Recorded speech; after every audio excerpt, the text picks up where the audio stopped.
Hey guys, Level Cap here, and today in gaming we have Battlefield mobile gameplay, Halo Infinite's second playtest is now live, Linux gaming took another giant leap, and much more.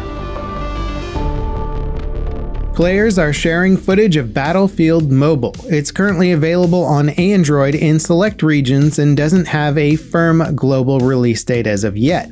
The footage looks nearly identical to Battlefield 3 gameplay. Currently, everything we've seen is set on the map Grand Bazaar, and there's a mixture of infantry and vehicle gameplay. And as far as mobile games go, Battlefield Mobile looks pretty darn impressive. It wouldn't be much of a leap if DICE called the game Battlefield 3 Mobile. Of course, graphically it's not on par with the PC version of Battlefield 3, but it's not bad either. And while the gameplay looks pretty polished, the rest of the game is clearly still in development. The menus are using a ton of placeholder assets and text, the in-game watermark labels the build as an alpha, and we'll probably see some significant improvements by the time it's in beta. When it comes to the settings and options, there actually looks like there'll be plenty to tinker with. You can customize controls, and there's a menu option for vehicles, but it's unclear what that changes. There are some basic function settings like auto fire with toggles for different weapon classes.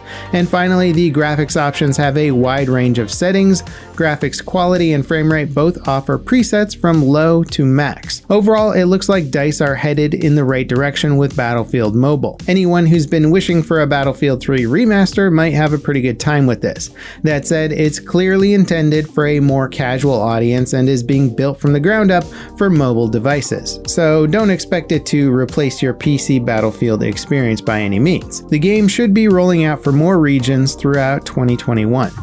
The second Halo Infinite playtest is live. People who got invites will eventually get access to PvP matchmaking for 4v4 and 12v12 modes.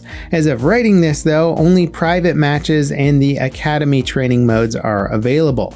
Matchmaking will only be available at certain times, so keep your eyes on the Halo Waypoint website for updates. First impressions based on watching streams of the playtest and looking across social media look pretty positive. Performance seems fine on most hardware, though it's tough to judge without first-hand experience. Despite its technical issues, the first playtest for Infinite was a ton of fun. Overall, the game is shaping up to be both a more modern experience and a return to form for the franchise.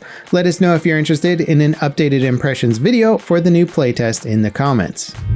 Linux gaming just took another massive leap forward thanks to Valve's upcoming portable console, the Steam Deck. Easy Anti-Cheat is expanding Linux support to include Proton and Wine. These are translation tools that let you run Windows titles on Linux without any major hacks or workarounds. Valve developed Proton, and it's led to a massive wave of support for Linux gaming. The article announcing Proton support specifically mentions the Steam Deck, and while it's likely this was eventually going to happen with or without the Steam Deck, Valve's console probably accelerated the process since it starts shipping this December. AMD recently announced a new Linux driver for their CPUs to replace the one that they released way back in 2006. And even before the Steam Deck launches, it's already doing wonders for pushing PC gaming beyond Windows.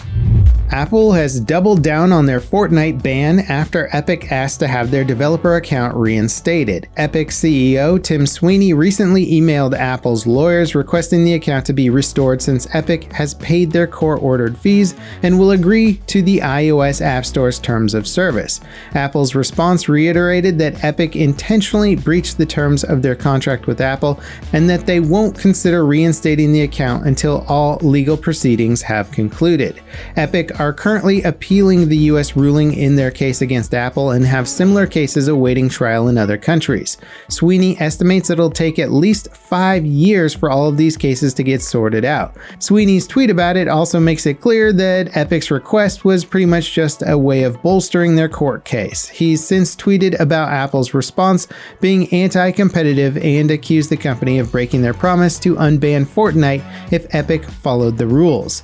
It appears that Sweeney is trying to establish a pattern of behavior by Apple that proves their case.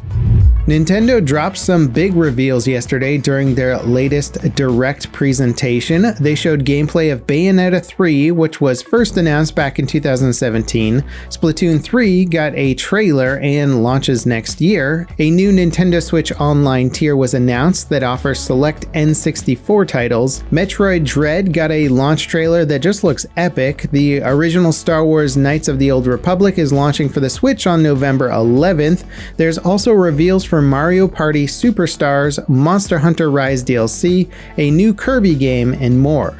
Overall, the presentation was packed with some standout titles that Nintendo fans were probably very eager to see. Tomb Raider developer Crystal Dynamics is co-developing the Perfect Dark reboot. The project was announced during last year's Game Awards show, but we haven't gotten any new info since. The developers announced their involvement yesterday, which makes it sound like the development is finally in full production, and if anyone is capable of rebooting a classic franchise, Crystal Dynamics is it. Their 2013 Tomb Raider reboot revitalized a franchise that had waned into obscurity thanks to a string of critical and commercial disappointments. And while their most recent entry in their Tomb Raider trilogy garnered mixed reviews, it was preceded by two excellent titles. Warhammer 40k Space Marines just got a free anniversary update that includes all of the 2011 game's paid DLC. If you own the game already, the update should have rolled out to you by now and unlocked all of the extra content. If not, you can pick it up on Steam for $20 until the 30th. Space Marines is one of the best Warhammer games around. It's a third-person shooter that sticks to the source material while offering fun and engaging gameplay. And its DLC was pretty expansive as well. It included multiple new missions and maps, plus tons of armor sets. The UUU modding community just released a tool that unlocks camera controls for countless Unreal Engine 4 games. Unreal Unlocker lets users enable a free camera in over 300 games, disable heads-up elements, a frame skip function, hot sampling, aka capturing screenshots at absurdly high resolutions, and a lighting system that lets you add custom lights in real time. The tool even lets you create camera paths that automate moving the camera for filming videos. To say that UUU is powerful would be the understatement of the year. Screenshot artists and content creators just got handed probably one of the most important tool sets that we've ever gotten for capturing games. Naughty Dog will reveal new content for The Last of Us on the 26th. It's known as Outbreak Day in the game's universe, and Naughty Dog typically mark the occasion with some sort of reveal. They recently announced a new merch line based on the game, and it seems like there's some new DLC or future titles in the works.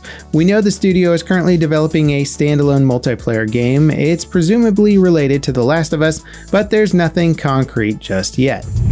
Before we get to our final story today, make sure you're subscribed to catch tomorrow's recap of this week's top stories. If there was any news that you'd like us to revisit or cover, leave it in a comment and we'll take a look. A couple of weeks ago, several new gaming titles leaked via Nvidia's Geforce Now game streaming platform. Nvidia added unreleased and unannounced titles from Sony, Ubisoft, and other major studios to Steam's internal database. Data miners quickly discovered the entries. Nvidia clarified that the entries are speculative and were added for internal testing and tracking. Their statement put a damper on people excited for games like God of War, BioShock 2022, Demon's Souls, Ghost of Tsushima, GTA remasters, Halo 5, and more. However, things are heating up thanks to a DMCA claim by Ubisoft. 4 unannounced Ubisoft games appeared in the database, and it looks like they're upcoming DLCs for The Crew 2 and Assassin's Creed Valhalla.